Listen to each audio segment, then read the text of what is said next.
Recording is in progress, Lloyd. All right, so thank you and good morning, everybody. We are entering our Indigenous Global Unity Summit event, week 100. So we are in a landmark week this week with our guest speaker, Michael, who is on the line with us. He is from the Democratic Republic of Congo.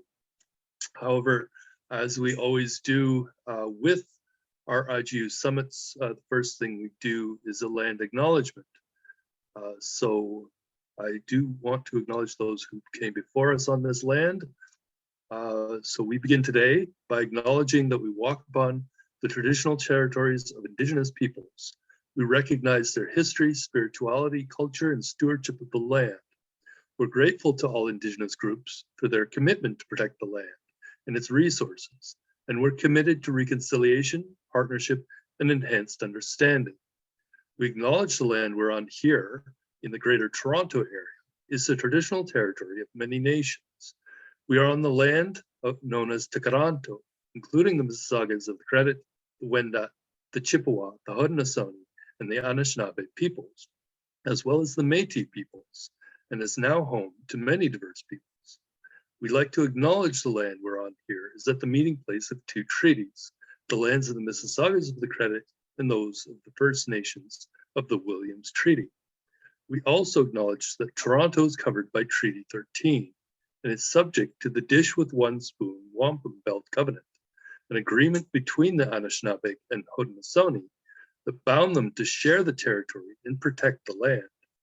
We also acknowledge the Two-Row Wampum Belt Covenant, an agreement between the Six Nations of the Takaranto watershed and the settlers, an agreement that bound them to work together, but to develop their societies in parallel on these shared lands. In our role as settlers and displaced people on the land, we share the responsibility of challenging and disrupting colonial systems that enact violence upon the land and stand in solidarity with Indigenous peoples. We would also like to thank the Indigenous peoples of these lands, including First Nations, Inuit, and Métis, for sharing this land with us. We also acknowledge and recognize all of the world's Indigenous peoples as stewards of Mother Earth. And as always, I do like to say, Asante Sana, for those who are our friends from Africa. I also like to say, Al-Kebulan, which is another name for Africa. So Asante Sana means thank you very much in Swahili. So thank you for joining us today on this IGU Summit event. I do also say Sawubona, which means I see you, I see myself in you, I see your hopes, your dreams, and your struggles. I see your ancestors as well, because interconnectedness does not end with two people who are greeting each other. It extends to include the ancestors, because all beings and Mother Nature are interconnected. There is no sense of being separate. I see myself in all beings, and therefore, if I harm other beings or Mother Nature, it translates into harming myself. So today is May 4th, Thursday, 2023. It is, again, week 100 of our IGU Summit series. I do like to start with an introduction of who I am, who we are, and what we do, with the overall purpose of UnityNet being to establish a global network of community Unity Garden learning centers, where hybrid exchange programs and practical learning will be delivered by the members of UnityNet's partners and all of the members of the Global Partnership for Regenerative Development, our learning partnership for global unity. The learning programs are intended to be delivered through the Global Sister Schools program in partnership with the members of the Global Unity Network. What we do with it is we twin our local INAB collaborative communities through the CTP program with the Science for Peace Drawdown Markham Community Climate Action Hub, which has a goal of building holistic, regenerative, climate-smart communities here in the Greater Toronto bioregion, in support of the UnityNet and AHIABGA process of globalization of the global goals and the achievement of a globalized, productive, compassionate, collaborative, regenerative economy that leaves no one behind. So as I was saying to one of our members of UNET just yesterday, The best way to learn about the actions and purpose of UnityNet is to attend one of these ITU Summit events, and also to take the training in community-based partnership building from our partner, Dance and Fitness Concepts in California, who is truly trying to help you, because we are doing, through UnityNet, the Global Unity Network, what we're doing is helping local people from all around the world, on every continent, not just Africa, globally, to structure their own local enterprise networks so they are prepared for the critical investments in climate change adaptation and resilience solutions that are also coming from all around the world and that are vital for our very survival, and may even allow the people in places like Africa to thrive in a much warmer climate and more extreme circumstances. But without creating the community-based structures, these multi-stakeholder partnerships with all of these community members, as per our template, this transparent nonprofit cooperative management entities, the global investors are not going to consider to invest in places like Africa if they expect that there is even a little bit of remaining corruption. So as I noted as well, to be perfectly honest, the investors would much rather put their money into places like America or Europe or Japan or Australia, because they feel that in the developed world, as it's called, that's a much safer place to invest their solutions. Of course, UnityNet is trying to change that perception by showing that it is actually possible to invest in Africa without losing their shirt, because of so much historical corruption that is the prevailing perception, which is one of the reasons why there is so very little investment into Africa, except for the extractive industries like mining and logging and big industrial production that's controlled by the big corporations that don't usually hire the locals except for the menial labor, but instead they bring their own experts from Europe or China or India or the US or Korea or any of these already industrialized economies. So you can be certain that the big corporations will not teach you how or what they do every day, or provide you with the finance to buy your own equipment to compete against their own personal interests, but will continue to use you and your lands and your hands and your people for their own personal and corporate benefit and profits. So my advice, take it or leave it, believe me or not, do not get dazzled by promises of riches or overnight wealth, because for most of these types of investors, they just want your resources and will take away the profits for their own peoples on their own countries and businesses. So this is, I think, the opening and we can move forward with our presentation today so that we can get right into it. I just wanted to have that quick opening so that we can understand what it is that we are doing in UnityNet and our purpose for the learning networks, in particular in educating and training our fellow Africans in particular, but people around the world in these various solutions. So if you are ready to do so, Michael, we can have you on. Thank you, thank you, thank you, thank you, thank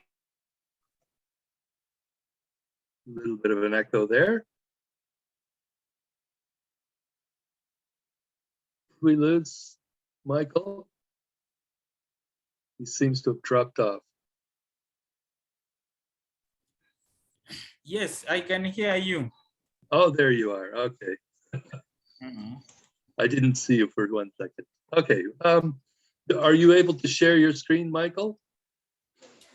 Yeah. Let me try. Oh.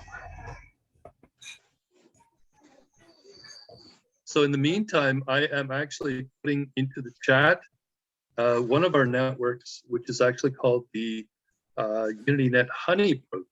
Since your discussion today is about honey and how to leverage beekeeping to teach entrepreneurship.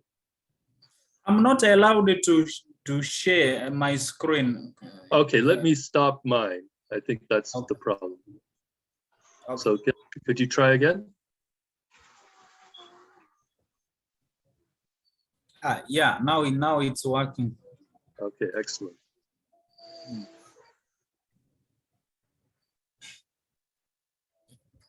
Oops.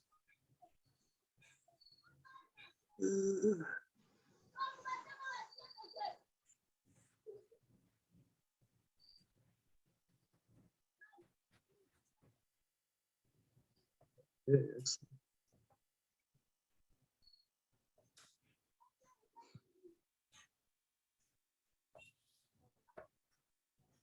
We can see your screen now. We just Okay.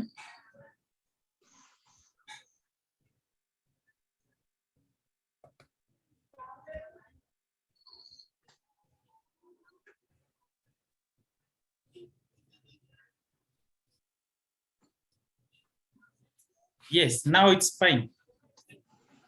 okay. So we'll just have you shared. Will you also be playing those videos that you shared with me yesterday? Of course, I don't know, but as with this little network, I don't know if you can facilitate with those links which you have already got.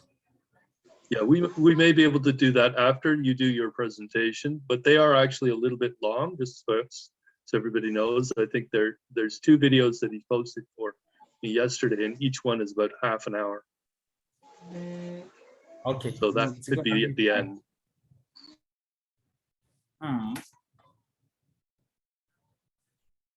Okay, thank you for the floor. Kakule Vutsapu Michael, the founder and the Chief Executive Officer at Academia Group DRC from Congo. And about my presentation, I'm gonna be talking about youth and biodiversity, and more especially youth and environment and education through beekeeping. As we can just have the first slide, I've been saying, who am I in French? And for all French speaker, they can already get everything as right. You know, Michael, your screen is still very slow. Can you send that document to Lloyd in case it would be better for him to share his screen? Okay, this can be fine. Can I have his mail or let me make it on any easy way?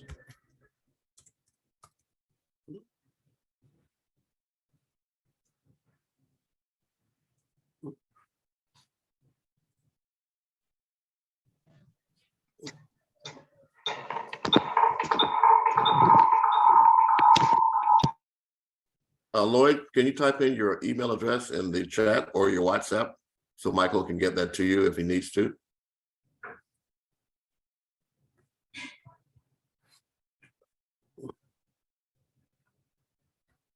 Yes.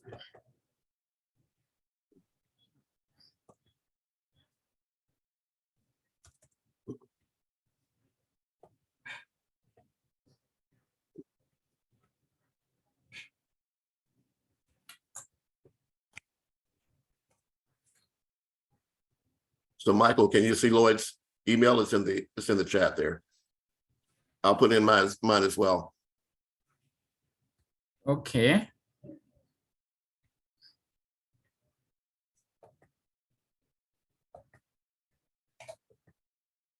Yes, please CC me in that as well. I can back up if I have to. Yeah, but it seems to be not working for the facilitators now. We can share mine easily. Okay.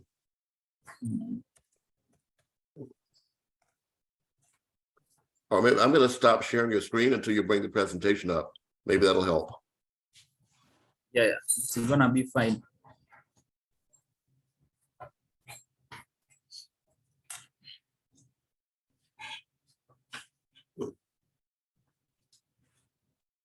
Okay, so when you bring your presentation up, then share your screen. That will already be on your screen, please. Okay.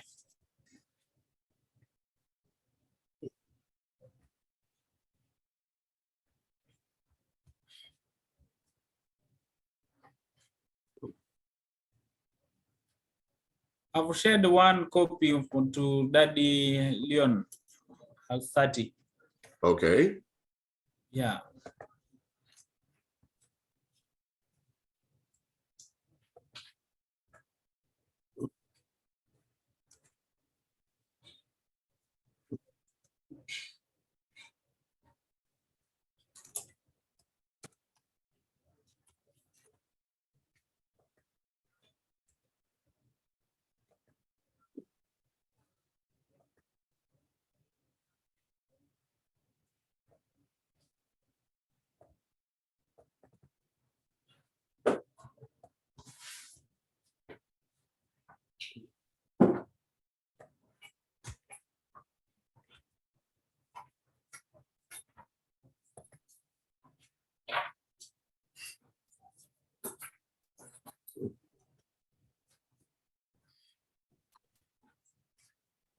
Lloyd, is it possible that we can maybe get copies of what is going to be shown now?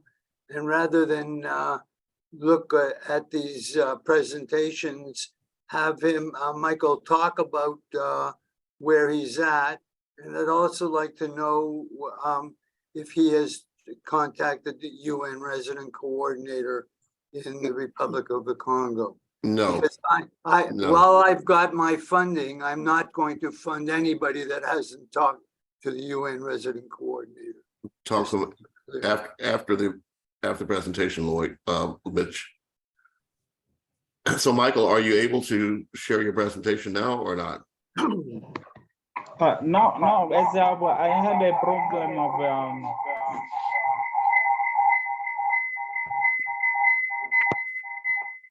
I had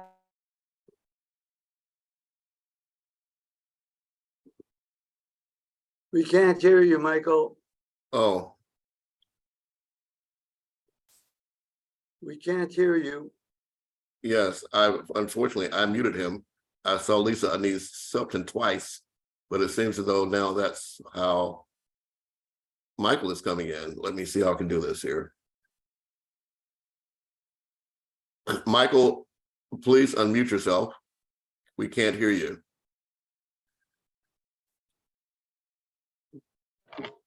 okay. Now I've decided to use the But laptop. now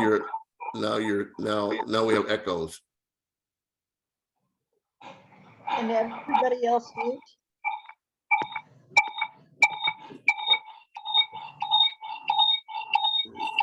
But what's wrong with the There's an echo coming from. If, now it's if all others could mute their microphones, we can get rid of the squelch. let me switch off this and then try to see if how it's gonna be with the machine. Lloyd, Mitchell, could you please mute your microphones? I was muted. I'm trying to find out how to do it. Can you Now- mute me, Lloyd? I don't have control over anything here. I'll find you. I'll mute you. You're muted.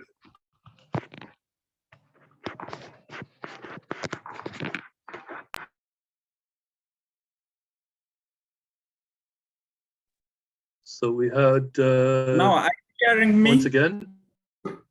Yes. Are you Okay. hearing me? Thank you, Michael. You're not echoing that. Good. Yes, I can just switch off my camera so that my sound may be clear.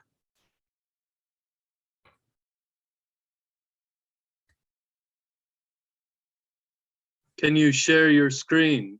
Do you have your presentation up or have you sent it to me? Yes, I can. Great, we see it now. Okay. I was just talking to the second slide, which it was been talking about who am I as we are French country. I have to apologize for all English speakers as you have already allowed me to speak. And due the issue of interpretation, it will take a long time. And allow me to speak just the little I can. The moment we're gonna allow me to share what I've already planned. But the second, I've been saying, who am I? I'm Kakule Utsapu Michael, the Chief Executive Officer at Academia Group, a youth-led organization from Butembo, North Kivu, Democratic Republic of Congo.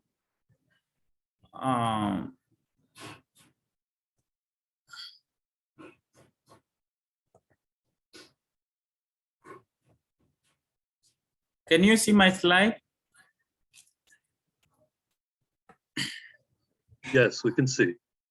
Yeah. Étant From my déjà father, initié. hello? Yeah, go ahead, Michael. Go ahead. Yeah, from my parents who are a beekeeper and the farmer, as my mother I could say. And beekeeping is one of our career in our family. And I joined this when I was just the age of 11 years old. And I learned this from my father, who is a beekeeper too, from 74 up to now. And from this childhood up to now, more activities have been done in a barbering shop, in a sewing machine, and more other activities still to create an academia group, which is a getter of youth and the parents who are eager to think about the future of our children. And about a little story about how I create academia group DRC. It was when I was in the third class at the university, where I talked about the reasons why children are in the street in Butembo town, North Kivu province, in the Democratic Republic of Congo. And during my research, I met just one of those children in the street who had 14 years old and who have already left his family 2 years ago due the misunderstanding which the kid had with his family. And when I was just making this research, I decided to facilitate this kid to join to come back to his family and go ahead with his normal life. About the duplication of skills, as I've already said, when I was in the 5th class of primary school, my father, who is a beekeeper from 74, as I said, initiated me in this career. Together with him, he showed me different steps of different activities of beekeeping, either beekeeping techniques like making beehives, implementation, how we can just protect different colonies via their small beehives, and how we can make the harvest and other harvest of honey and sub-products of honey, like wax and propolis and pollen and even venom.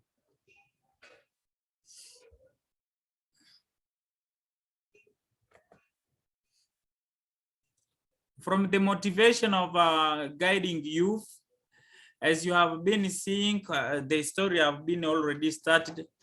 When I saw the different situation the kid was just passing through in the street, and to let know their parents how their kid is just living in the street with more risks, and the parents have already accepted to say no, we are ready to welcome our son. as you have already met him in the street. And for us, we didn't know who you are. We accept so that the kid could come back to our family. And from this story, I decided myself to create the organization, which is gonna facilitate youth to be empowered and to know their role. When I was very happy to see this young guy taking his place in his family, and this it was just facilitate me to create an academia group, which is the place academia, the gatherers of youth and parents who are eager to think about the future of youth, to prepare their efficient leadership for the broad future. So now let's come up with the presentation. As I've been talking, that's all about myself. Maybe whenever you're gonna have any question, it will be most welcome. As I've already have two languages, English and French. Now, the loss of biodiversity, it requires more attention of all of us in order to preserve the life of plants, animals, and human. And in fact, the climate change, due to the climate change, it requires the enrollment of everyone, so that it has to be important to try to see how we can mitigate this issue. The forest and the protected areas play a huge role to maintain the climate change.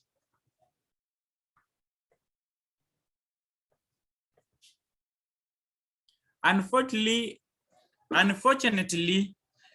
most of our protected areas are attacked by people which are around those protected areas by looking for the way of living. And those practices, they facilitate protected areas to be attacked, to be damaged, if I may say so. And such as those who are living by hunting, and even those who are burning the huge space without nets, by looking honey without any techniques, and more other activities which are very against to protect areas.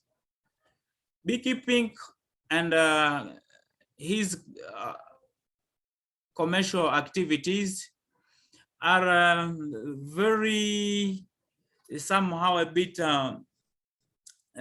forget by our leader. As I've been seeing by picture, it was just when I was on the ground with the youth and to try to see how people we can show to people through documentaries how we can just make the harvesting of honey. And in the party, if I could have, and most of our area, there are a significant honey which are just get by force techniques which could facilitate the living of pollinators. And we have already realized that most of people who are running this beekeeping, they are not well informed about what they are doing.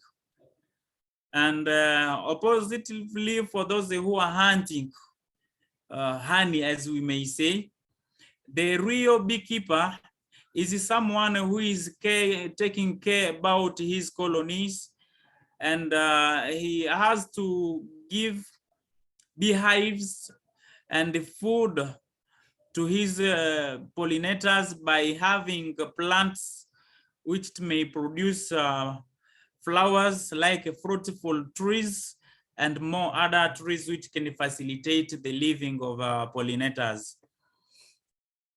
And a beekeeper is someone who has to supervise disease and other animals which can just do harm to the living of pollinators. And the interest of a beekeeper is that bees might produce honey, wax, and other sub-products of beehives like propolis, pollen, and venom, and so on. One and of another of those products are very useful for a human. And one of the elements which we may just take, it's just like our different countries, African countries more especially, they are just having this beekeeping. They are looking for jobs up and down, although beekeeping is just a special opportunity which it can facilitate people to come out from poverty. And that's why we have to do our best to make a good pollinization, and this has to facilitate to improve the conservation of our plants and for the living of the nature. That's why bees must be defended by everyone by starting by ourselves. As here, those a picture can just mention, they are just they have been taken when we have been directing the team of journalists to see how we can contribute to the environment education through documentaries, and to show how beekeeping it used to be run on the ground. And due to all those problems which you have already been facing in beekeeping around Africa, I propose the four results. The first one, I would like in all cities to be implement the system which it can facilitate to how am I called décolonisation des colonies d'abeilles. Un système fonctionnel de la délocalisation des colonies d'abeilles. It means we could have beekeepers or bees ambassadors who could just facilitate wherever we could get different colonies in the towns. They should take care about those colonies without thinking about chemical products like pesticide and other products which are killing pollinators. The second, I propose to organize a different capacity building of beekeepers about standard beekeeping technique. At the third, we would like to have the common market of honey and the sub-products of beekeeping from through the community cooperatives, and those that could facilitate people to be collecting honey and sub-products of beehives easily and to generate more money. At last, I would like to invite all our leaders to try to see how we can support all green entrepreneurship through youth, so that they may have to be contributing to the afforestation. In fact, as Albert Einstein have said in his book titled Ecology and Beekeeping, he said, if bees could disappear in the surface of any country, or if bees could disappear in any area, human couldn't live more than 4 years. Because more we have bees, more we have pollination, and more we have herbs, more we have animals, and we'll have more human beings. That's why today, as like never before, beekeeping, it is still a new science where everyone would like to know more about. That's why the man who is still taking honey without more technique, without being educated about different techniques about honey and how we can feed our different colonies, he's not only enemy for himself, but he's just an enemy for our development, and he's destroying our nature and himself. That's why protecting bees is to save human being and contributing of the protection of the biodiversity for our climate change. That's why we are inviting everyone to be ambassadors of an environment by protecting pollinators everywhere. At last, I have to thank all of you for all of the attention you have given me, and I have to apologize for my weak English because it wasn't easy to translate what I planned to present in French in English. So for more other questions are gonna be welcome for more clarification. So the video will be passing. I can just trying to share the video the moment people are just trying to take. Thank you very much, Michael. What you have done today is absolutely amazing in the sense that today, actually, during my promotions on Facebook in particular, I had put together a short promotional blurb that I used to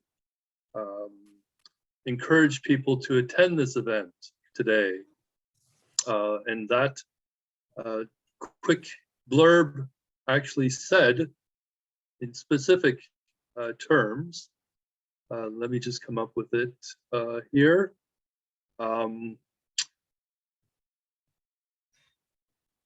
Said, please join the UnityNet Honey Project. And I mentioned this at the beginning. I did put the link in the chat for people to share. And on specifically, I said, join the UnityNet Honey Project to become a pollinator or ambassador. Help to protect pollinators in and around all of our cities and communities across Canada and worldwide by planting community youth peace gardens in all of our local communities, so we can learn to become more self-sufficient, create positive impact, while also creating jobs in our local communities. So this was the very short blurb I put together in with the promotion of today's IGU Summit event.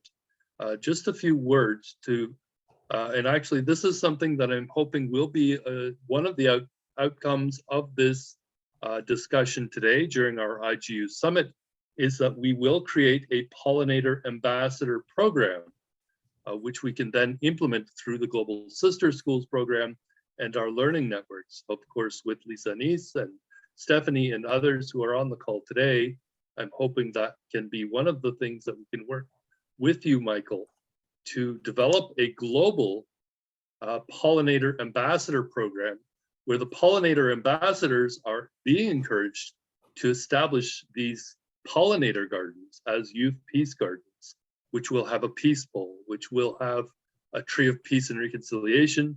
And we can now partner with these local communities globally, wherever we are, developing this network of the Unity Garden Learning Centers, wherever we have a youth peace garden established. So we can establish a youth peace garden in the Democratic Republic of Congo that can be a pollinator garden for the bees and the butterflies and everything. And of course, encouraging these ambassadors to plant the trees that have the flowers that feed the bees, that feed us ultimately. So this, I think, is how we need to frame the way we can move forward, especially with the people of Africa and the people around the world who can do the same everywhere on all our continents. So I'm going to open it up now for anybody that would like to have a few comments on how we might be able to leverage this. In particular, I'm actually thinking about Mitch and his earlier comments about how we can actually promote and approach the UN resident coordinators worldwide through a program like beekeeping and youth peace gardens and pollinator ambassadors. Well, I really like the idea of pollinator ambassadors, except we have too many ambassadors of all different things. I think if we just focus on the peace garden and that the beekeeping aspect of it is just one of the integral parts. I think we need a book on to recommend which plants to plant beside the bees so the bees produce the kind of honey that we want. There's, you know, it's a whole art form. Here in Mexico, there's some honey that is 3 times as pricey as the other, just because of the way they grew the honey. So which trees or which plants you have beside your bee farm, this should be all categorized in a kit when for your gardens. So your gardens will have how to plant the tree of peace, how to plant the peace bowl, how to it should be like an instruction booklet, how to plant seeds, how to collect seeds. You know, one of the things that we have to remember is collecting seeds has to be an important consideration for the peace gardens, because just like all dialects are going away, so are all of the ancient seeds. We need to protect the seeds, and that should be part of the peace garden as well. And the honey, I agree, is a very, very important aspect, because it's something that has all these different qualities. The different kinds of honey give you all different kinds of healing tools. And I'm sure the ones in Africa will be much different than the ones here in Mexico and Canada. But they need to be cataloged so that we know what we can expect from Africa. Every country in Africa will have bees. So you'll have like, and there's what, 52 countries there? I don't know, 50 something. 54. 54 now? But how many of them have a UN resident coordinator? Probably only a third would have a UN resident coordinator. And I'm being generous, I don't really know, because I'm sure we can get a list of all the different names and emails, but not many of them are real live people. Well, many of them are not in the countries where they actually are supposed to be coordinating. Not only are they not in the country, they have no countrywide experience. Mexico has appointed a German UN resident coordinator who also doesn't answer his emails. So I think that this is something as well that dovetails into our conversations with regard to the establishment of these learning networks as we move forward. But what I would like to work specifically with Michael on is an ambassador program for the beekeepers, but to create these ambassadors in every local community that would then encourage the establishment of the youth peace gardens. And the youth peace gardens, those ambassadors to the youth peace gardens would be encouraging the pollinators, encouraging the planting of the trees, encouraging the flowers, encouraging those things that will maintain and enhance the biodiversity. So I think that's how we can link in. Why not ask Michael which would be the better way of doing it? You know, because we don't know. Michael, well, this is why I'm saying I want to work with Michael. Yes. Well, Thank you for the flow and small. The best way, as I've been saying, for me, my life I have been depending upon the income of beekeeping. If I have to say just to speak a little English, it's because of beekeeping. As I've already said, from primary school up to now, it means that beekeeping is my life and my passion. How can we make beekeeping? Beekeeping is just an easy work, which it can't require more resource as other project. Because we can be just talking about other project here and there. You have been asking last time, you say, which kind of flower can we just promote so that we may get more honey? In Africa, we do have a huge biodiversity because of our different products we do have. I don't know how do we call kenkina? The kenkina, how do you call it? We do have kenkina, cacao in French. I don't know how can I translate them in English. Those are different plants which we are having in our region, and they facilitate even the presence of honey. It means that the only good practice which you could just try to see how we can exercise to other beekeepers is to see how we can promote the fruitful trees. And those fruitful trees, they are very lucrative than for the one reason, only for having honey. Although when we have a fruitful trees, it facilitates not only to have honey, but we're gonna have fruits as another source of which it can generate money. That's why how can we make this is all about to take care about those 4 results. As I've been saying, what we have to do is to try to see what we can work about those 4 results. The first one, we have to make sure that all of those the different colonies which are living in our cities, they are well protected and they have been just well treated. And it's gonna be facilitating even young people to get different opportunity. The second thing which we have to do is to try to see how we can organize more session about capacity building in beekeeping, because it seems to be people are just hunting honey without any techniques. It is the reason why we do have even a less product. And in the third course, such as in our region, we are planning to have this common market, because there are most of beekeepers, they can have even their honey and other products such as what I can have even here in my office.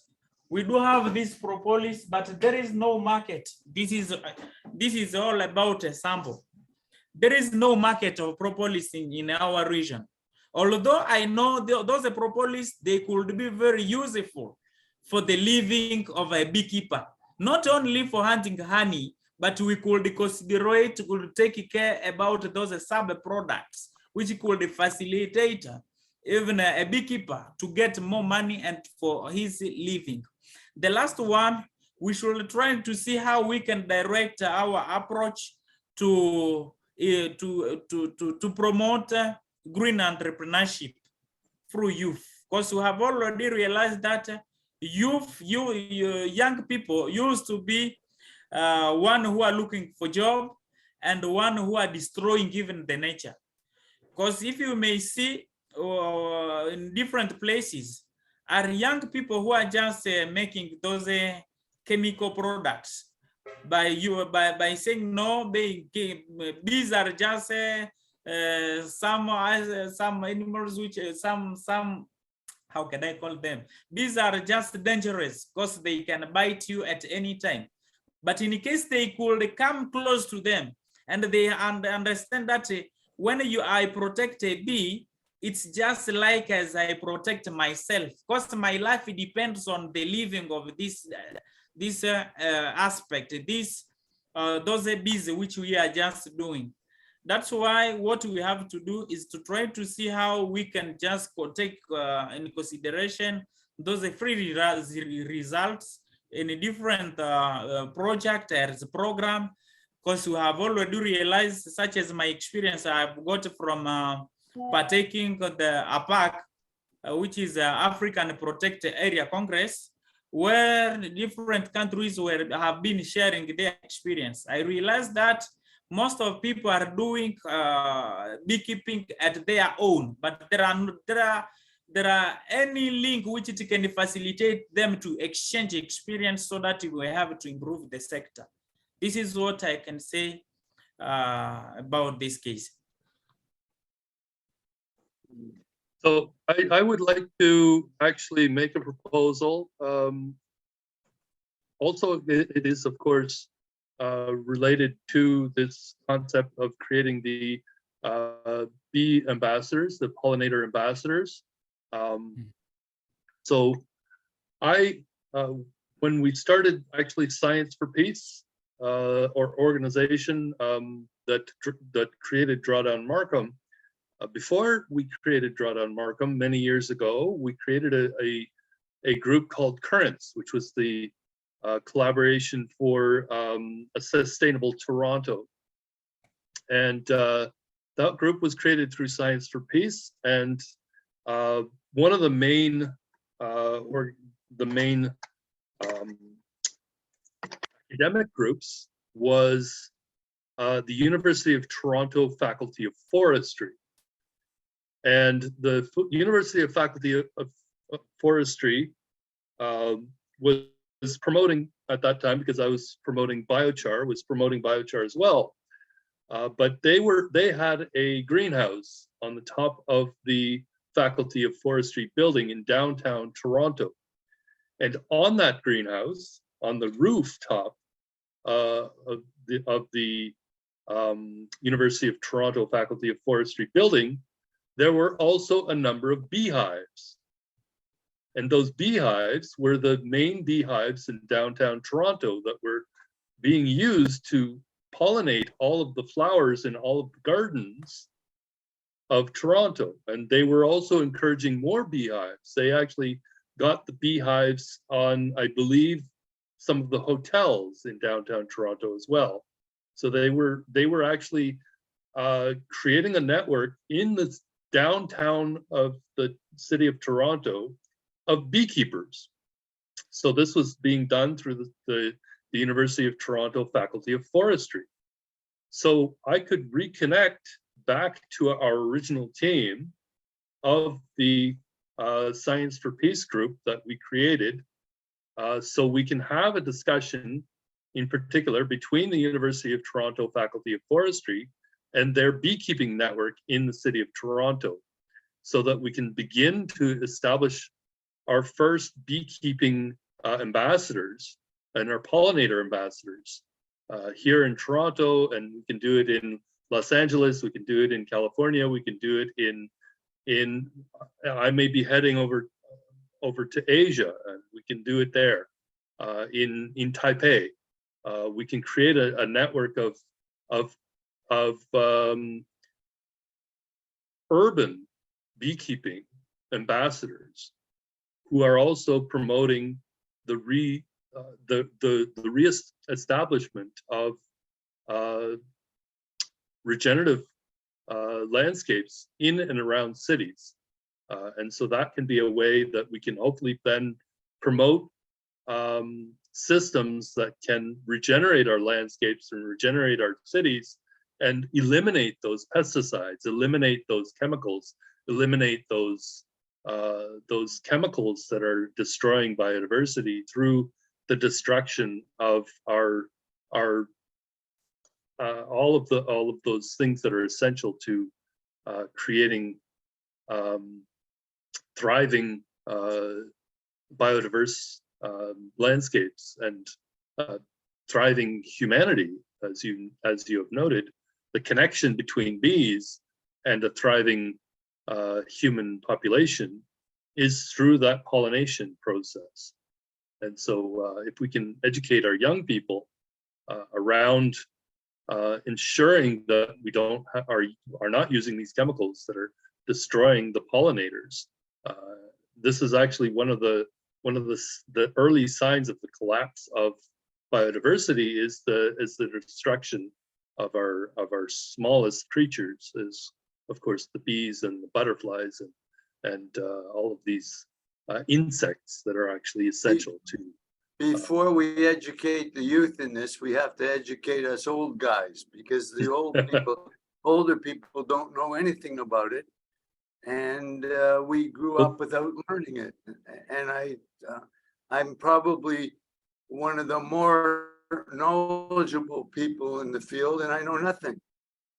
So this is actually why we want to engage and also have a conversation, and I've talked about this with Stephanie as well recently, with our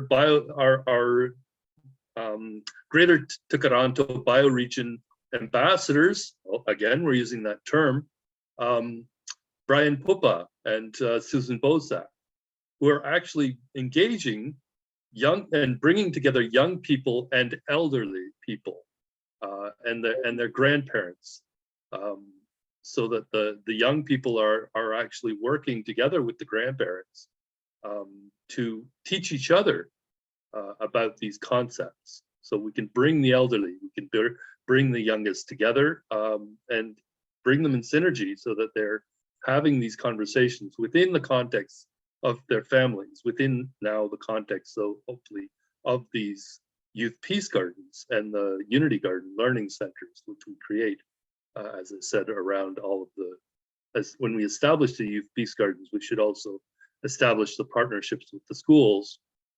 But those gardens, the Unity Gardens, become the spaces for families of all ages to come together and have these discussions about how we can restore nature, essentially one community at a time, and one meal at a time is the original tagline we used for the Science for Peace Climate Smart Food Program. So these youth peace gardens are climate smart food producing gardens, and I'm glad, Mitch, that you did press that these gardens should be producing food and herbs. Every community should be growing herbs and flowers, pollination flowers as well. The type of flower that you have growing next to a beehive determines what the quality and the essential aspects of the honey will be. So like if you grow cocoa leaves nearby, you'll have some honey that gives a little bit of a high, and same with marijuana. If you grow them next to marijuana, and all the different flowers, there's so much we haven't done all the research yet. There's people here in I think I can get 300 beekeepers are right nearby. We have a collaboration of beehives. Where my hive is, we have like 20 people in the community, each of them with their own beehives. Well, this is what we need to do in every city. I think we can start with by empowering those networks. This is out in the jungle. It's not. Yeah, in the well, city. you just to let you know, everybody know that Mitch is in Mexico. He's in the Playa del Carmen area of Yucatan. So we have people from all over the world right now. We have people from DRC. We have people, of course, there in the Toronto area. We have Mitch who's in Mexico. We have Patrick who's in Malawi. Rose, did you wish to introduce yourself as well? Let us know where you are. Greetings, everyone. My name is Rose Mwadaviro from Kenya. Thank you very much. I've been following a very interesting discussion indeed. Thank you so much. I'm still here with you. Thank you. So you wish to, I think you had probably wished to say a few words, Stephanie. Absolutely. You look like you were ready. Absolutely, yes, thank you. And I wanted to thank Michael for his presentation. This is exactly what we need. We live in a time right now of the digital age where we can communicate from every corner of the world, often including your remote spaces, remote villages, jungles, and whatnot. But the point is that we can connect instantly, and having the grassroots initiatives and having the synergistic collaboration regionally, and then to be able to communicate, nationally and internationally. This is the key to savoring and securing the wisdoms of our foreparents. As Mitch said, the older populations might have some knowledge of food system security, being able to walk through a park and see the seeds and the spindlings on the ground and know that that's food. And we, as Lloyd always says, the next generation of kids should say, of course we grow our food, rich or poor, whatever region. It should just be part of what we're trying to teach the future generations, for generations to come. And it's unfortunately our generation that really took things for granted, and with so much globalization and whatnot. And we can't assume that these structures are going to be in place. So Michael, thank you very much for caring about the bees. You said it's your passion, and that's so crucial. We know that beekeeping is crucial for the well-being of the planet and its inhabitants. And your knowledge and your systems, we hope to really be able to harness and communicate that, in a regional area, and then in a national area, and in a global area, because the processes are the same. The climates might be different, but the processes are the same. And if we can increase what you're doing tenfold, 100-fold, then we're on the right track, along with seed collecting and knowledge systems about what we're looking at when we're looking at a tree, and to know that the bark and the branches and the flower each do their own different kinds of medicines that would eradicate even probably a lot of the medicines that we have in the world, but we've just lost that wisdom. And so again, thank you, Moses, and to everyone on this, or Michael, and to everyone on this call, because if we put these learning systems together, and I'm a director of the UnityNet International, and also director of the Learning Network, and it's key. I'm finishing my doctorate in education at the University of Toronto, and really knowing that this is crucial for us to prioritize all across the world, to young and small, intergenerational. We've got to prioritize this intergenerational learning of the food systems and climate smart processes that we know, and we have an opportunity now to spread that learning. And I'm also hoping to do that with Maui Aloha Project, the Eco Village Initiative, which is a living, learning and well-being center to really promote well-being and thriving. And we know we have a youth mental health crisis. We know Canada is one of the highest countries in the world with the highest amount of youth suicide.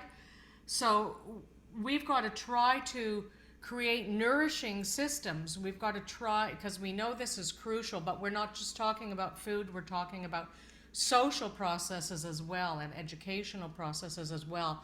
Children and communities have got to start getting outside and with the land, on the land, feet and hands in the soil, and engaging with the animal world and the plant world. We're so removed from that. So I thank everybody for coming on this call and understanding what we're trying to do with UnityNet International at a grassroots level. And we're going to put it all together. So thank you again. Thank you, Michael, and thank you, Lloyd. Thank Lloyd, you. I have this little piece of wood in front of me. It's called Tahakashe in Maya. And this is a medicine, it's a tree that I was given this piece, and I scrape little bits off and I make tea out of it. And it is a medicine. This is a medicine from, you would just see it as a tree, but they know what they're doing here. Mm-hmm. And my friend wrote a book on this. I don't have a copy. I think I gave it away, where he identifies, I think around 72 different Maya herbs that are used in cooking and all different aspects of the community life here. Mm-hmm. This is much of the lost knowledge we need to work with. Again, we have this connection to people like Lisa Anise, although she is focused on the dancing. That is the way to engage. That is yet another way to engage the communities in supporting and promoting the development of the youth peace gardens, and getting those young people out in the gardens because they're going to be dancing. And so that is, though, our connection as well to UNESCO. UNESCO will have an interest in cataloging all of these herbs and all of these medicines of the tribal nations, especially, and of the elderly populations in all of these communities worldwide. So once we connect through to these organizations like UNESCO, which is what Lisa Anise was referring to previously. Of course, we want to work with the UN resident coordinators through your programs, and we'll try to get a UN resident coordinator for Canada. That will be one of our projects, and for the United States, if possible. You got to get me fired first. Yes, absolutely. I would like to help you. Let's start a project to get Mitch Gold fired from interim UN resident coordinator. Let's get him fired, because then we'll get some attention on the work that I've been doing for the last 30 years. Get me fired. Let's take that on as a project, and I'll help fund it. You came on, you didn't hear that I've got at least $50 million in funding.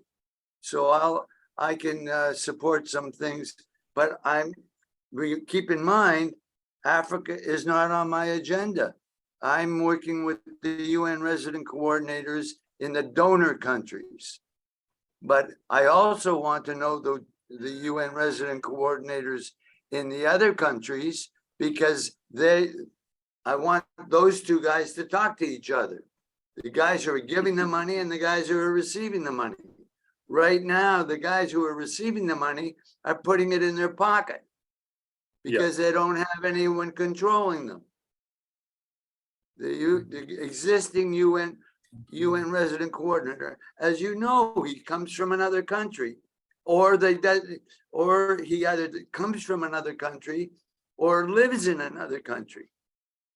For example, I've been chasing down Belize, Honduras, El Salvador, and Guatemala and Mexico. And I'm sad to report that El Salvador has a UN resident coordinator who doesn't return his emails. And Belize, their UN resident coordinator lives in El Salvador. Go figure. So what do the people in Belize do?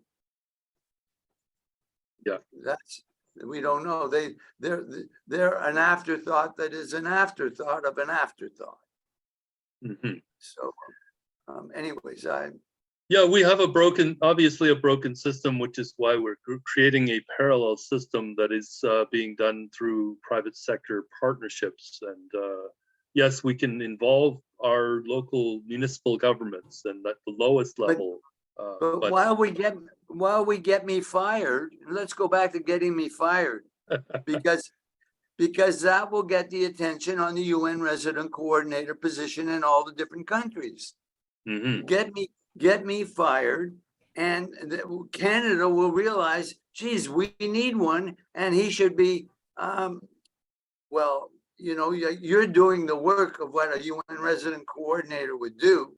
All you need to do is tell me how much you need, and then we'll hire you and get you appointed as a UN resident coordinator for Canada, because you're doing the job,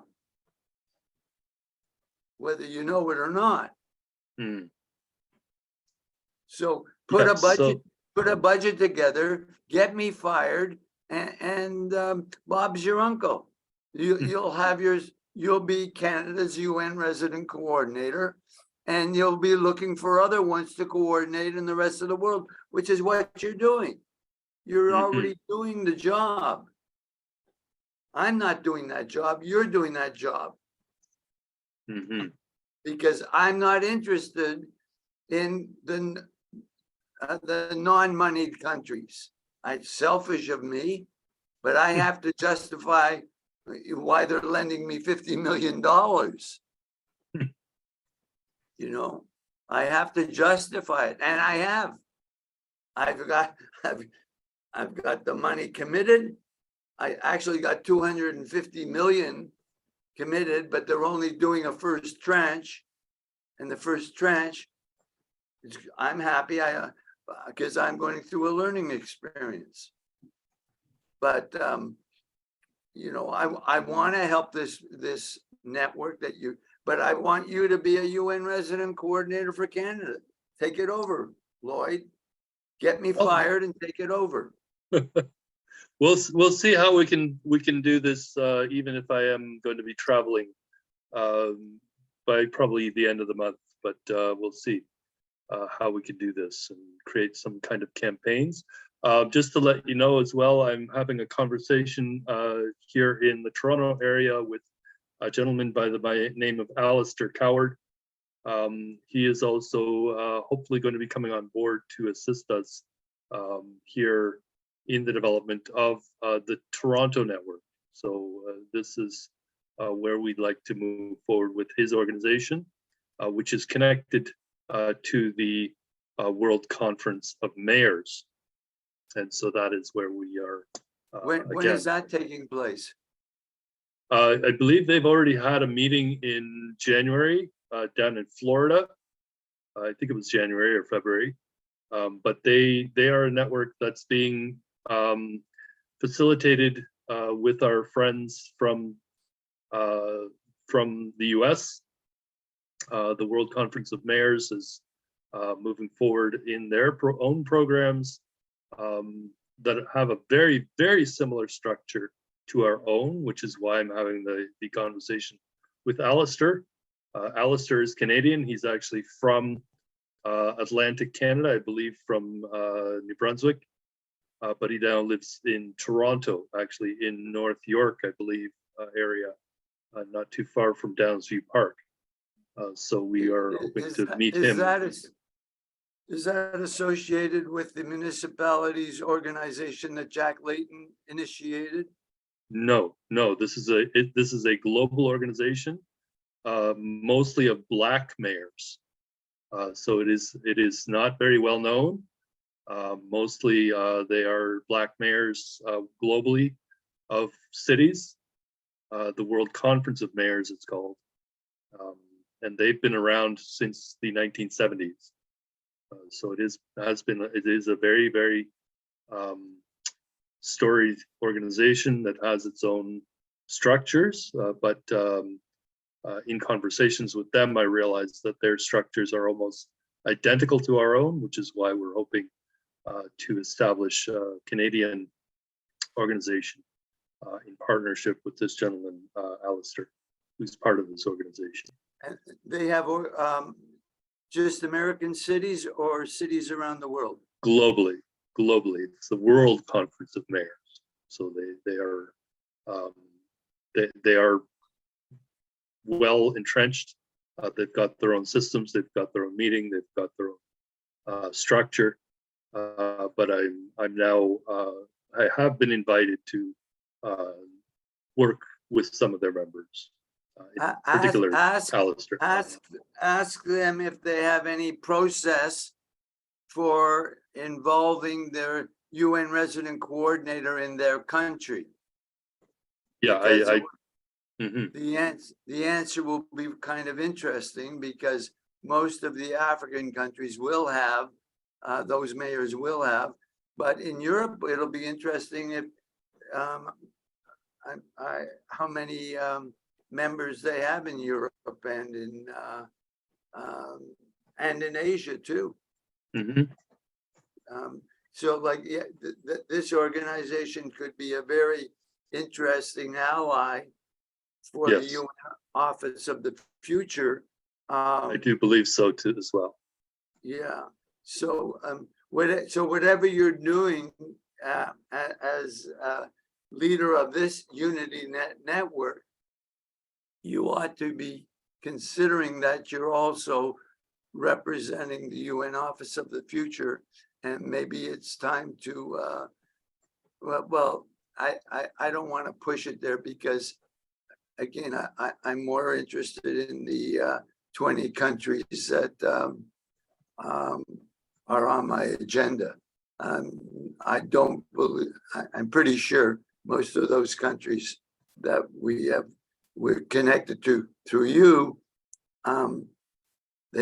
they can't find the UN resident coordinator. I'd be interested if Rose, if she's still here. Yeah, she's still here from Kenya. Yeah, if Kenya has a UN resident coordinator, and maybe it's time that they become part of our phone call. We should have resident coordinators on this phone call. We should have a mailing list, of course, and be inviting them. Or if they have a Facebook page, we should be posting these invitations to join our meetings on their Facebook pages at least. And they likely don't, but we also might like to inform the IISD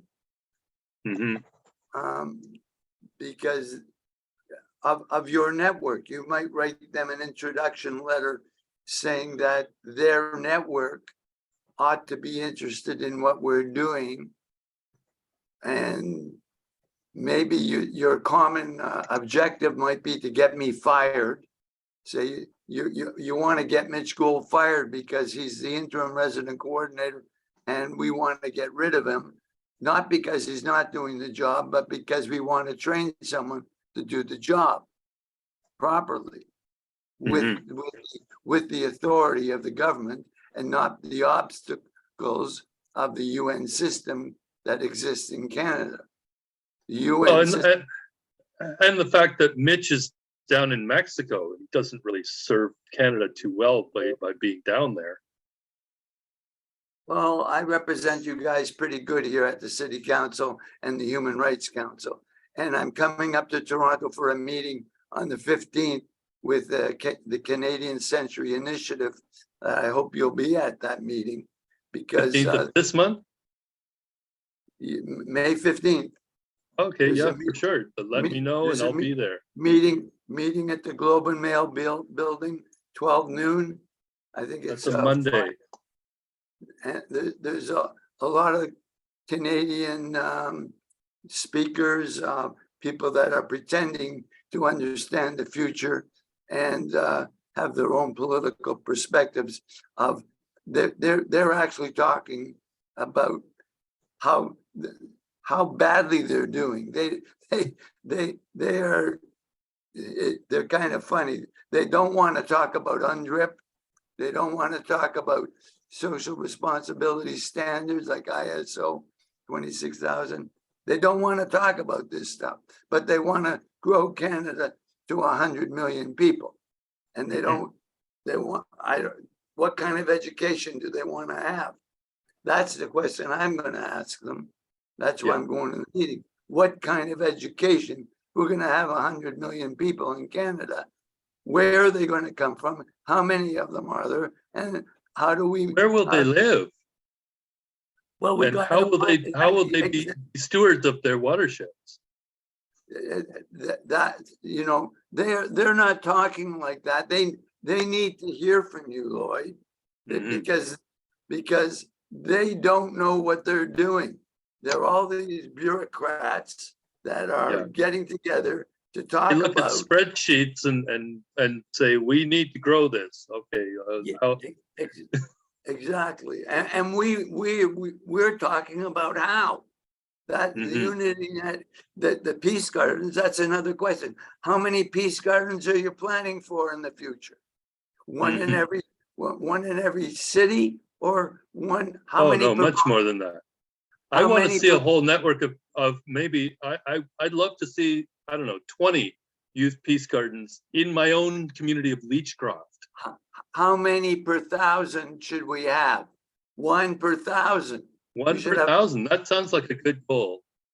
One per thousand. We should have a peace garden. One per thousand people. So every city will have a whole program, and you'll create thousands of jobs with this. Oh, of course. Thousands of jobs. Yeah. No, absolutely. It's going to be. We're going to create billions of jobs with this. Yeah, but we have to put a package together that we can show the mayors. We got to show the mayors here. You got to have in your city. You got 3 million people here. You got to have 3,000 peace gardens. Okay, what do you? Is each garden going to have a peace bowl? Is each garden going to plant a tree, do a opening ceremony? Are they going to grow bees? What flowers are they going to grow beside the bees? Yeah. What trees are we going to plant around it? Exactly. So absolutely. We need to work with people like our learning network members and put together these packages. This is why we want to create a partnership with, for instance, York University, Seneca College, the school boards, but also the private schools potentially, and the TRCA and the youth clubs and the Rotaries and all the members, right, of all these the Boys and Girls Clubs and the Scouts, and bring all these people in and say, let's have a brainstorming session and create these materials and create these guidelines. We should just do it. We're positioned. Get me fired. It'd be really helpful to get me fired. Because that gets the conversation going. I've asked one or two of our MPs to get me fired. They don't think it's important enough. I think it's important enough. Get me fired. Very funny request. Maybe you can ask if you go to the Century Initiative, ask them to get me fired. That might be interesting. Well, Say we can certainly have a talk about that when you come, if you are going to be coming into Toronto, and I don't know what day you're coming in, but I'm coming in, I'm in on the 10th. you're in on the 10th. Okay, so that we have almost a week, or at least 10th is the Wednesday, and the meeting, if the meeting at Century Initiative is on the following Monday, we can certainly meet maybe on the Friday and the weekend before. It's possible. If you're available there, I'd love to meet you in What person. what sit number down is and- the Friday? What number? The Friday is. Friday is the 12th. I have a meeting that day with my lawyer. Yeah, well, there's the weekend of the 13th, 14th before the meeting. On the Yeah, 15th. well, let's see, maybe we can do it that day with just a different time of day. Yeah. I'm only gonna be with the lawyer between 11 and 12. Mhm. No, Maybe it might go into lunch, so. Mhm. Well, I'm hoping as well that I'll have met Alistair also in person before then. I've already had a really good call with him for a few hours on Tuesday. And he's with the mayors, he's with the mayors? He's with that organization, that Council of Mayors, which is based in the US for the most part, but they are a global network of mayors, Black mayors around. But they're only Black. I think mostly, but actually, if you look at the pictures, you'll see they have allies all around the world, right? Of all colors, like all. So we're looking at the rainbow, right? Yeah, So well, in case you haven't noticed, I'm white. yeah, so there are allies. We are working with the Black folks and the allies. So the African diaspora. This is being led by the Friends of the African Union. FAU is the name of the organization, so you should get that as well as part of the connection, because they are all in support of creating what they're calling the United States of Africa, using the U.S. Constitution as the framework to create essentially USA for Africa. So, oh my God, I don't know if that's good. The U.S. Constitution is under attack. Yeah, no, I think that's actually what they realize that very well, that Africa could be the future in terms of if they were able to come together as the U.S. had done back in the what is it, 18th century? 1860. No, it was 1776 was America. Mm-hmm. And we were. So using the original U.S. Constitution as a guideline for Africa. This is the overall thrust that they're trying to create, a united Africa, which could be one of the most powerful countries on the planet. Yeah, if it could be accomplished. So anyway, I think we are approaching around 2 hours, I believe, since we've been on the call. We had started around 11. Of course, I came on, but we didn't start our recording until perhaps about 10 after. Lloyd, what happens when your contract with Andrew runs out? Are you going to have someone else take that on, or are you going to actually that is a conversation I'm hoping to have with the same gentleman, Alistair, because his company is also a media organization. So I'm hoping to have a conversation between Alistair and Andrew as well, so we can perhaps have a transition period and involve all the networks so that we can continue to promote Andrew's network, of course, through my ambassadorship, which I hope to continue, the Goodwill Ambassador for Canada, La Francophonie, Turtle Island, and the Commonwealth of Nations. so that we can continue to have these conversations again with the G20 countries, I believe is what you were referring to before, Mitch, in terms of, as you say, the donor countries. I don't know if the G20, maybe it is. I haven't checked. It probably is.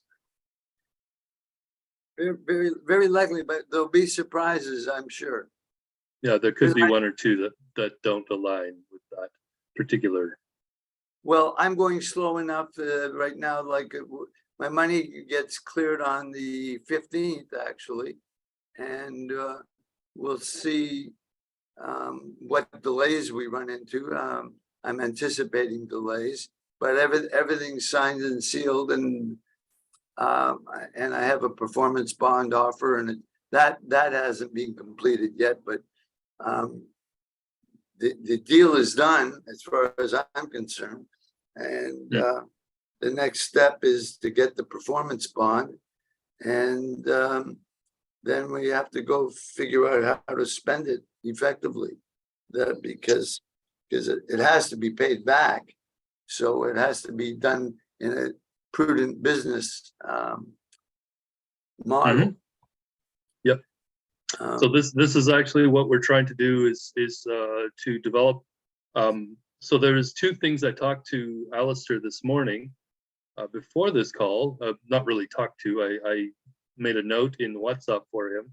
One was regarding the transition period that you just asked about with Andrew, with regard to the media platform post 2023 or end of 2023, which I expect that Andrew might consider to continue, but I think Alistair has actually a very strong media ecosystem himself as well, so we can merge hopefully those two media ecosystems. Alistair mentioned that he also has some hip-hop ambassadors, very well-known ones in some cases, and there's also the second thing I did talk to him about was regarding strengthening our what we call the enterprise networks in each local community. I have an idea for you to discuss with Alistair. It's in its embryonic stages, but Second City humor, bringing humor to the community. I'm planning on doing a humor half-hour show based on Second City, and it's called Why Accounting is Not Boring. And based on your book, yes? Based on my blank book, yes, which I've just republished, as you may or may not know. Yeah, I absolutely know that, yeah. But you haven't bought it, so you don't know what's inside. And that's okay. What's inside my book is a statement of fact I found at Second City in Toronto. Just ask Andrew Alexander. Now, that particular paragraph in the book indicates that I found at Second City, but if you look at the newspaper, Andrew Alexander sold Second City to ZMC for $50 million. Now, how much of that 50 million, the 50 million I'm getting is nothing to do with that. Coincidence? It's merely, well, so I contacted one of the people that I helped save Second City with, Miss Jane Eastwood, and Jane has agreed to work with me on the show. Ah, okay, good.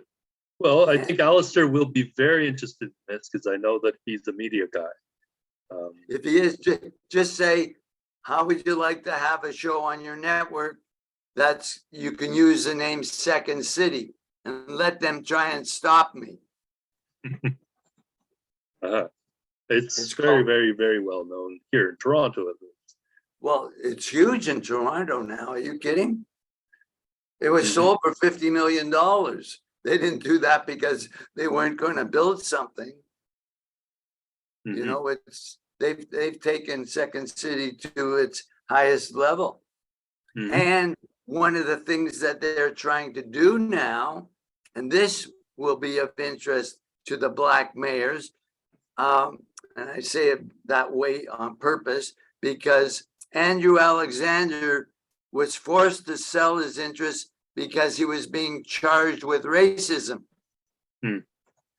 And they're trying to clean up. This guy, Ed Wells, was brought in to try and clean up the image of Second City relative to racist agendas. So if Alistair is, I haven't gone to other the major networks yet, but we can build our own network today. All you need is the bandwidth. Once you got the bandwidth, we can do anything. We don't need to go through the regular system. Well, this is exactly what Andrew is doing, of course, through his own Andrew networks. But Alistair does have his own ecosystem, hoping to work in collaboration, in partnership with both networks, so we can really come together and support all of these mayors as a beginning, I think, to bring these to every city on the planet. Well, I want to bring in Bill Roberts, a close personal friend who built Vision TV. You may recall Vision TV. He built Vision TV in Canada, in the world, actually. And I'm going to be retaining him to develop the UN Office of the Future Media program. And your network will be included, and whatever Alistair wants, let him, maybe he and I should talk too at some time. Well, I think so for certain. Alistair will be very interested. I also just sent him some links to some of the critical networks we have, so we'll have an ongoing conversation. I think he said let's just move forward. He wants to move quickly as well. Good, but that's good news. The only glitch, of course, is that I may be traveling within the next couple of weeks. Hey, I'm traveling. You're traveling. We're all traveling. You know, just means that I may be able to do something a little bit different from where I am. Yeah, well, I'm making it happen on this end very easily. Although, I'm not doing as much as you in the way you're doing it. Yeah, so I know you're behind the scenes, and I love that you're doing what you're doing, Mitch. Thank you very much. And I'm seeing as well that this video has been playing actually for a while. This is probably one of the 2 videos that Michael has already recorded that we are hoping we can work with people like Mitch to develop documentaries, but also educational materials for our pollinator ambassadors. I'm hoping that we'll be promoting to the establishment of these community youth peace gardens all across all of our communities everywhere, so that there's as well commercials and different types of educational materials that can be done in some ways, maybe through comedy, as Mitch has said. So we can now have a way of communicating these concepts and ideas in through multiple platforms, whether it's through music or dancing or comedy or hip hop or whatever it is that we want to leverage to get these messages, especially to the young people and as well to their families, the older folks who are the ones ultimately with the wallets. So thank you all again coming on the line. Did we want to unmute this and watch a few minutes of it before we close up today? Yeah, I'm enjoying it. We don't have any sound. I'm not sure if there's anything to actually listen to on the video. It's interesting to note there that all the motorcycles, everyone arrived by motorcycle. Yeah, well, it's like when I talked to or when I first visited Taiwan, everybody was on a scooter. That was the way to get around, and I learned how to drive it when I went there as well. Yeah, but that means they're gonna need something to transport what they're building. They can't take them on the motorcycle. That you're gonna need a car. Oh, you want to bet? You want to bet? I've seen whole families on a scooter. I have the same picture in my mind. It is funny. They deliver pizza in Taiwan on scooters. Yeah, same here in Mexico. Yeah, yeah. So it's not a big deal. I think for a box that size, we just saw a video. But to put it on the back of a scooter. But to carry one box at a time as opposed to like 30 or 40 boxes at a time, because one box that well, I guess you could start. The efficiency, of course, is much higher with the larger truck, but they may not have the roads that would allow it anyway. That's another problem, yeah. So I guess we can probably finish up today. This was a good session, a good discussion with all of our members.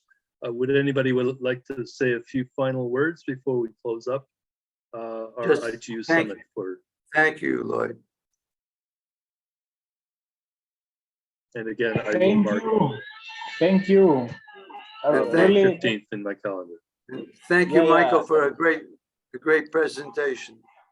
It's fantastic, Michael. I will get in contact with you after this as well, and we will create, as I mentioned, a pollinator ambassador program network. A network is what we're creating of ambassadors in every local community. This is what we need. Yeah, this is fine. I'm willing, really. The pledge is gonna be mine for you to join the World Bee Day, which I'm leading in my region, as I've shared with you the terms of reference. Please try to have a look on it so that it might be the success for all. As you know, through such an event, we used to mobilize more people, as I'm just in touch with the universities, organization, youth association, even more, so that this activity might be the successful for all of us, so that pollinators might be protected by all. That's why really, as I said at the time of reference, it have been written down in French. Please have a look on it so that try to see if we can just celebrate this day, this event in a collaboration with this wonderful network. And I would like to, as well, Michael, have a conversation with our biodiversity lead, the person who's in charge of the UnityNet Biodiversity Network. She's with the Sierra Club of Canada, and of course the Sierra Club is a huge organization, especially in the US, but she's the lead for the biodiversity and the Sustainable Development Goals for this Canadian chapter of the sorry, I'm about to sneeze here.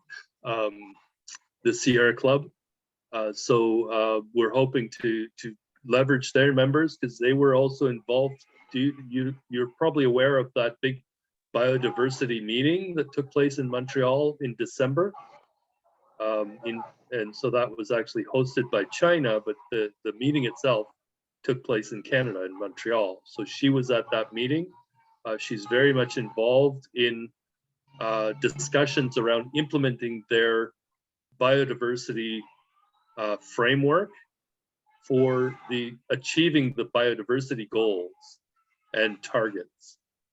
So we want to have her involved in that conversation with you as well, so that what you're doing could perhaps be brought through the United Nations as they move ahead to implementing those biodiversity goals that were hammered out in December at the meeting in Montreal. So as well, of course, there could be a connection we can create with, for instance, McGill University or other universities in the province of Quebec, of course, as well.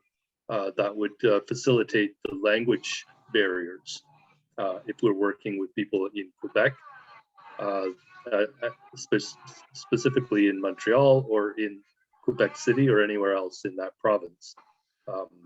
And then we can have conversations with their representatives. Thank you.